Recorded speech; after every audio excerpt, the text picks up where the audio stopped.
Pai do Senhor, meus irmãos, sejam bem-vindos ao nosso devocional. Hoje é dia 10 de dezembro, terça-feira. Deus te abençoe nesse dia. Vamos ler aqui Salmos 47, 8.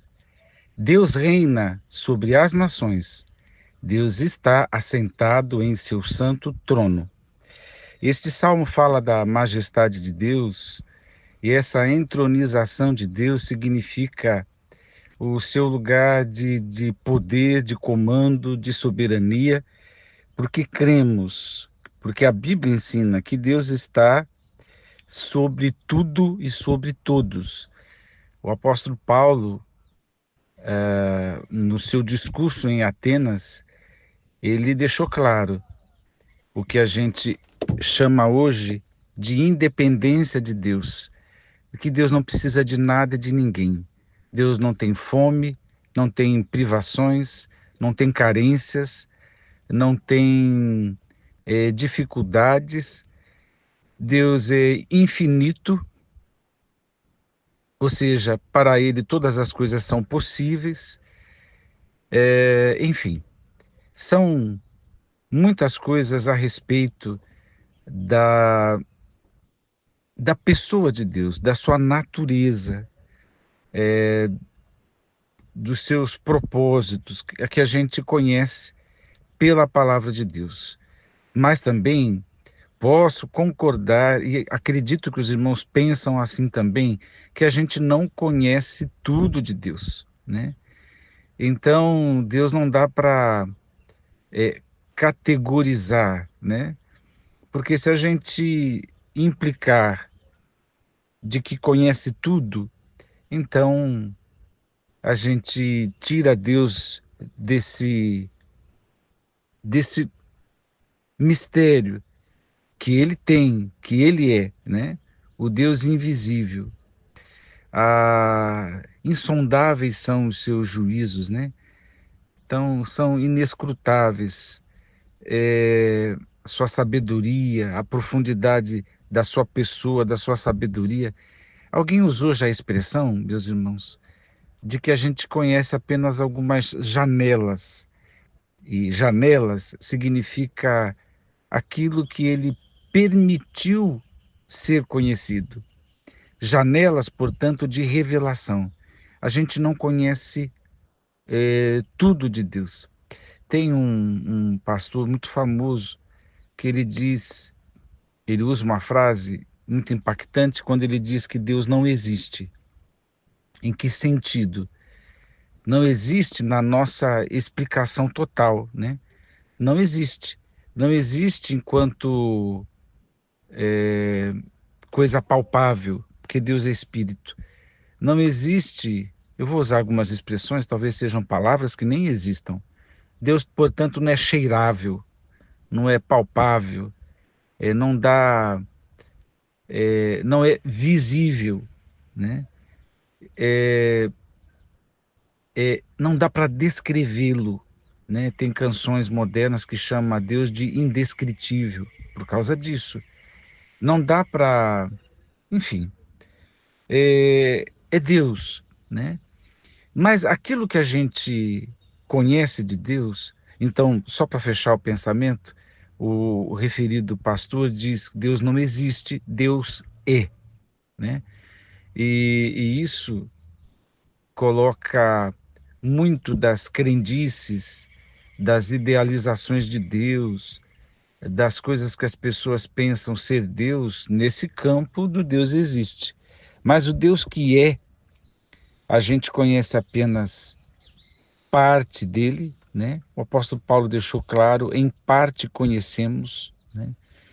E há alguém que já escreveu que a eternidade é um mergulho constante nas profundidades de Deus, porque a gente vai continuar conhecendo Deus, se surpreendendo com Deus, adorando a Deus, aprendendo com Deus por toda a eternidade.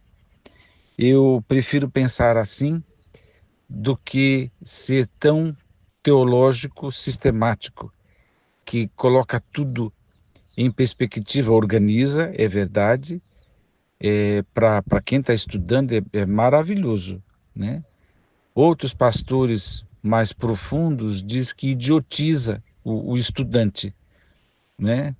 Mas aí esse é uma discussão que talvez não seja nossa. Mas enfim, o que eu quero dizer que há uma coisa que está clara a respeito de Deus.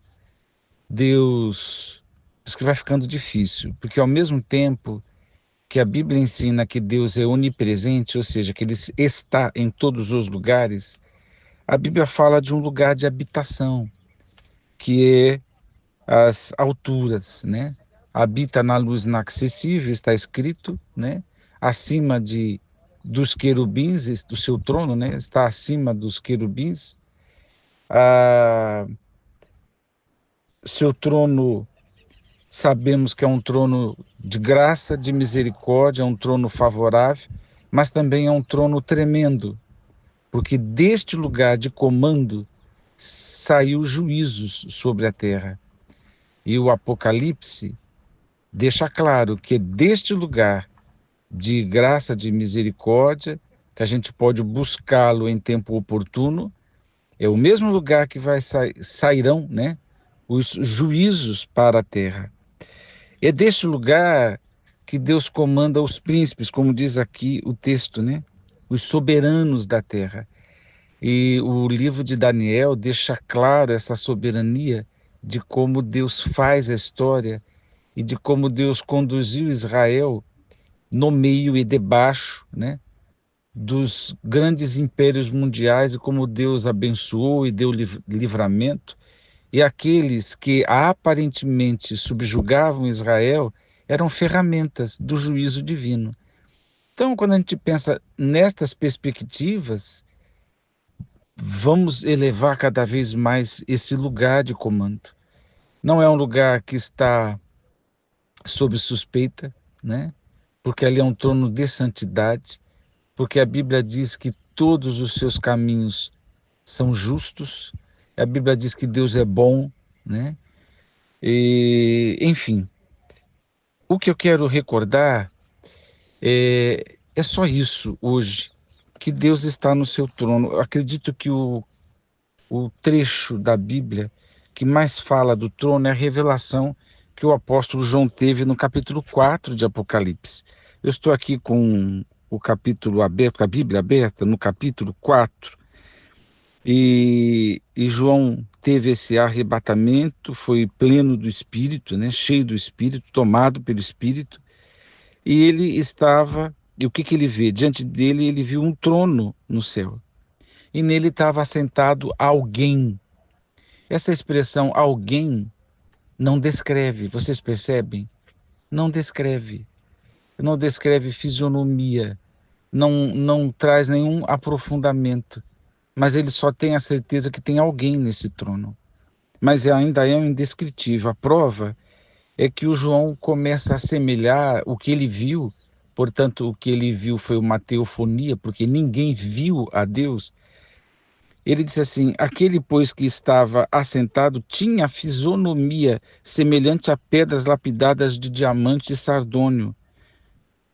Quem que tem essa imagem? Dá para descrever? Dá para ter certeza? Dá para alguém desenhar nesse sentido a partir dessa descrição? Não, né? Aí diz: ao redor do trono reluzia um arco-íris, parecendo uma esmeralda. O arco-íris fala da aliança de Deus com os homens, e está lá. O João viu isso. Também ao redor do trono havia 24 outros tronos. Via sentados sobre eles 24 anciãos, vestidos de branco e com coroas de ouro sobre a cabeça. Está aí uma grande representação de todo o povo de Deus, todos os que pertencem a Deus, de Israel e da igreja. Mais do que isso, a gente não compreende. É uma representação. Aí diz: do trono emanavam relâmpagos, vozes e trovões. Ah, por que essa, porque vozes, né? trovões e relâmpagos, para mim, são amedrontadores. E por que que tem essa presença? Por causa do juízo que ele passa a descrever no capítulo 6. Perante ele estavam acesas 7 lâmpadas de fogo, que são os 7 Espíritos de Deus. A Bíblia fala deles aqui em Apocalipse, em Isaías, né? Espírito de sabedoria e por aí vai. Diante do trono ainda havia algo semelhante a um mar de vidro, translúcido como o cristal. É a transparência de Deus, é a santidade de Deus. Esse trono de Deus não é um lugar onde se varre coisas para debaixo do tapete, né? Mas é a transparência, é a lucidez, né? A revelação, é translúcido, é limpo, é um mar de verdade com profundidades, mas é completamente limpo, lúcido, transparente, como são as ações de Deus no sentido da sua justiça, no sentido da sua soberania, né? E aí o texto continua. Mas o que importa? Importa é que Deus está entronizado. Olha o que é dito a respeito de Deus, o louvor que ele recebe. E eu vou terminar com essas expressões. Exclamavam: glória, honra e graças àquele que está sentado no trono e que vive para todo sempre.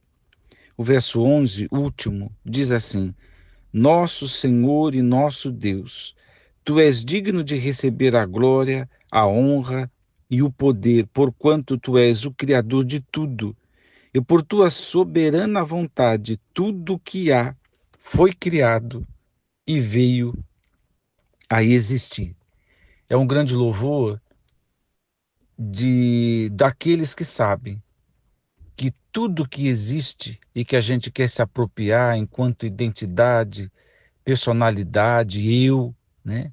A gente se apropria e acha que a terra é nossa no sentido de sem mordomia, sem prestação de contas, né? A gente tem orgulhos, pretensões, a gente que eu digo a humanidade caída, tem orgulhos, pretensões e pensa ter soberanias na vida. Mas o verdadeiro soberano que tem direito sobre todas as coisas é Deus. Ele merece esse louvor. Deus nos abençoe a pensar em todas estas coisas. E quando falamos para os nossos irmãos, confia, Deus está no trono, Deus está no comando. Não é só, não estou desfazendo desta fala, mas não é só para aquela circunstância de desemprego, para aquela circunstância de falta de saúde, para aquela circunstância de problemas, de dificuldades, mas Deus é soberano porque Ele é o Criador de todas as coisas e todas as coisas que existem estão subordinadas a Ele, ao comando dele, né? Nada sai do seu controle, nem aqueles a quem a gente considera poderoso na terra. Deus permanece soberano.